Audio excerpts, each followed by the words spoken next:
ప్రభుత్వం మీద ఒక రకమైనటువంటి వ్యతిరేకత ఉందండి. ఆ వ్యతిరేకత ఉన్న ఈ టైంలోనే జగన్ గారు లండన్ వెళ్ళిపోయారు కదా. జగన్ గారు లండన్ వెళ్ళిన తర్వాత వైసీపీ కార్యక్రమాలు మాక్సిమం ఆగిపోతాయేమని అనుకున్నారు చాలా మంది. కానీ జగన్ గారు లండన్లో ఉండి కూడా భయపెడతాడేమని అనిపించింది నాకు. కూటమిని కావచ్చు, కూటమి నాయకులు కావచ్చు, కొన్ని కార్యక్రమాల విషయంలో జగన్ గారు లండన్లో ఉండి కూడా భయపెడుతున్నాడా అని అనిపించింది. ఎందుకంటే జగన్ గారు లండన్లో ఉన్నప్పుడు ఇక్కడ చాలా సంఘటనలు జరిగాయి.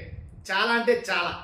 ఈ రోజు రాత్రి మాత్రం 7 గంటలకైతే కనుక ఒక బాంబు అయిపోతున్నారు. దీపావళి సందర్భంగా అనుకోవచ్చు, మీరు ఏదైనా అనుకోవచ్చు, కానీ దాని పేరు ట్రూత్ బాంబ్. ఇది నిజమైన బాంబు ఒకటి వేయబోతున్నారు. దాంతో కూటమిలో ఇరకాటంలో పెట్టబోతున్నారు కూటమిని అనేది చెప్పవచ్చు. ఏంటా ట్రూత్ బాంబ్ ఏంటనేది ఆల్రెడీ నేను ఒక వీడియో చేశాను, కాదు డిస్క్రిప్షన్ ఇస్తాను. ఆ ట్రూత్ బాంబులో ఉండే అంశాలు ఏముంటాయి అనే దాని మీద. కాబట్టి అంటే జగన్ గారు లేకపోయినా ఆ వైఎస్ఆర్సీపీ జోష్ మాత్రం ఏమాత్రం తగ్గలేదని చెప్పాలి. వాళ్ళ నాయకుల్లో కావచ్చు, వాళ్ళు చేస్తున్న కార్యక్రమాల్లో కావచ్చు, కూటమికి ఊపిరాడకుండా ఉన్నారు మామూలుగా. ఎలా అంటే ఏదైతే కల్తీ మద్యం వ్యవహారం ఉందో, ఆ కల్తీ మద్యం వ్యవహారంలో జోగి రమేష్ గారు ఇస్తున్న వార్నింగ్లు చూస్తే కనుక ఒక రేంజ్లో ఉన్నాయని చెప్పాలి.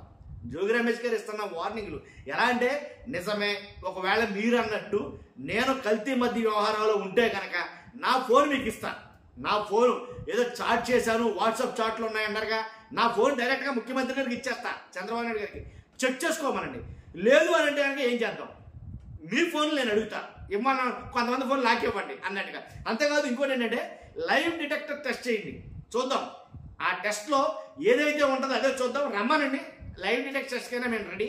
లేదు మీ ఇంటికి రమ్మని నేను వస్తా, చంద్రబాబు నాయుడు గారి దగ్గరికి మీ ఇంటికి నేను రమ్మంటే వస్తా, ఏంటి దేనికైనా సిద్ధం అని తెగేసి చెప్తున్న కొన్ని వ్యాఖ్యలు చూస్తూ ఉంటే అంటే తప్పు చేయలేదు కాబట్టి అంత ధీమగా మాట్లాడుతున్నారని చెప్పేసి కొంతమంది నాయకులు మాట్లాడతారు.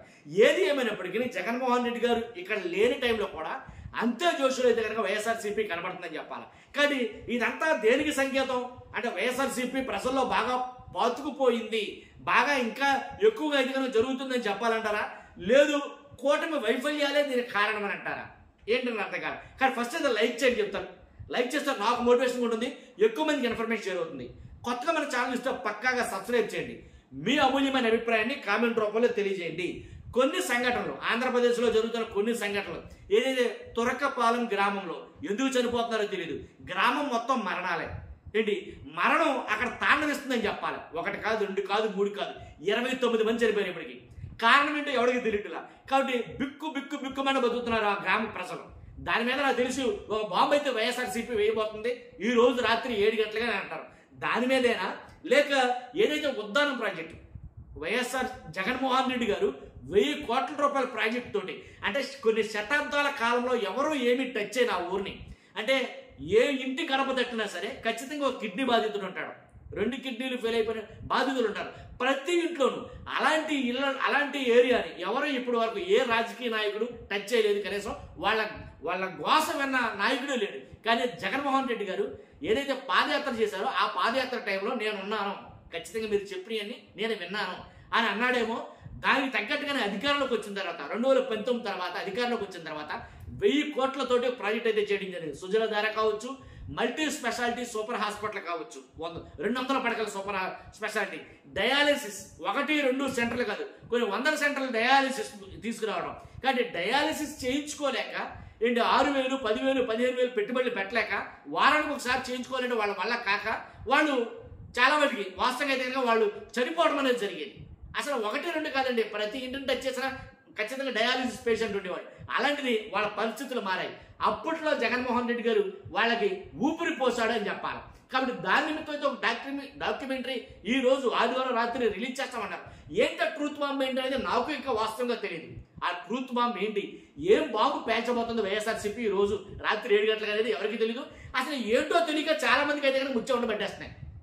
మీకు అర్థమై ఉండొచ్చు, ఆ బాంబు ఏంట్రా బాబు నిజంగానే చెప్పేసి ముచ్చమట పట్టేస్తాయి, ఏం పేల్చబోతున్నారు వీళ్ళు అని. కానీ ఏది ఏమైనప్పటికీ అంటే జగన్ గారు లేకపోయినా, అంటే ఆ పార్టీ అధినాయకుడు లేకపోయినా పార్టీ ఎంత జోషులో వెళ్తుంది అనేది నాకు అర్థమవుతుంది. కానీ ఇంకోటి ఏంటంటే ఒక రాజకీయ విశ్లేషకుడిగా చెప్పాలంటే కనుక వాస్తవం చెప్పాలంటే అంటే కూటమి వైఫల్యాల్ని వాళ్ళ మీద ఉండే వ్యతిరేకతని వీళ్ళు అరువుగా మలుచుకున్నారని చెప్పాలి.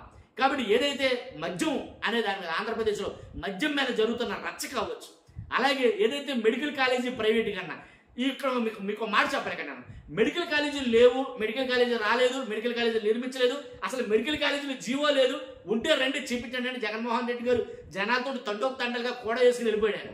అది పెద్ద రచ్చ అయింది. ఇప్పుడు బ్రేకింగ్ న్యూస్ ఏంటంటే, ఏదైతే మూలిగే నక్క మీద తాటికాయ పడ్డట్టు బ్రేకింగ్ న్యూస్ ఏంటంటే, ఏదైతే మెడికల్ కాలేజీలు ఏమన్నారో అసలు మెడికల్ కాలేజీలు మన వల్ల కాదని చెప్పేసి ఉన్న కట్టిన మెడికల్ కాలేజీ కూడా ప్రైవేట్గానే చేసేయబోతారో.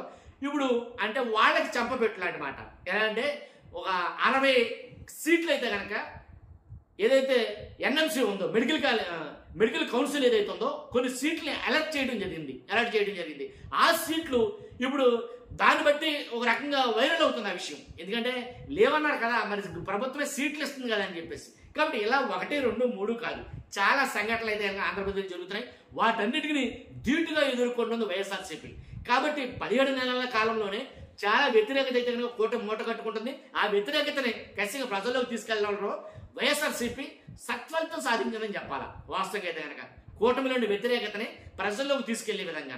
కాబట్టి పేరు నాని గారు కావచ్చు, ఇలా జోగి రమేష్ గారు కావచ్చు, ఒకవేళ వాళ్ళని ఇరికించినా సరే కేసులకు భయపడకుండా, మరి ముఖ్యంగా ఏదైతే కేసులు ఉన్నాయో ఆ కేసులకు భయపడకుండా మాట్లాడితే చాలు లోపలేసేసే పరిస్థితి. అలాంటి వాటిలో కూడా జడవకుండా బెడవకుండా వాళ్ళు నిలబడి స్టాండ్ తీసుకుని వైఎస్ఆర్సీపీ తరఫున పోరాటం చేస్తారు. కాబట్టి ఇవన్నీ కూడా అధినాయకుడు లేని టైంలో కూడా జరుగుతున్నాయి. అది నేను మీకు మర్షంశం చెప్పాలనుకుంది. అధినాయకుడు ఇక్కడ లేడు, లేకపోతే జరుగుతాయి. ఇంకోటి చెప్పాలి మీకు, లండన్లో ఉన్న జగన్ గారిని అక్కడ ఉండగానే అరెస్ట్కి కొన్ని పావులైతే కనుక కలుగుతారు ఇక్కడ. ఏంటిది? ఆల్రెడీ నేను ఒక వీడియో చేశాను గతంలో. నేను ఏంటంటే ఏదైతే జగన్మోహన్ రెడ్డి గారు ఫోన్ నెంబర్ ఇవ్వలేదు అన్న విషయం, ఆయన ఫోన్ నెంబర్ ఇవ్వలేదు.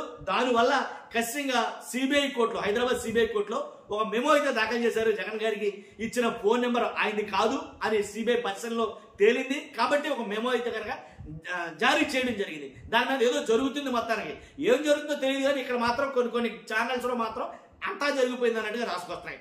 ఇదేంటి జరుగుతుంది ఆంధ్రప్రదేశ్లో. కాబట్టి ఏది ఏమైనప్పటికీ జగన్ గారు ఇతర దేశాల్లో ఉండి కూడా భయపెడతాడా? Thank you very much.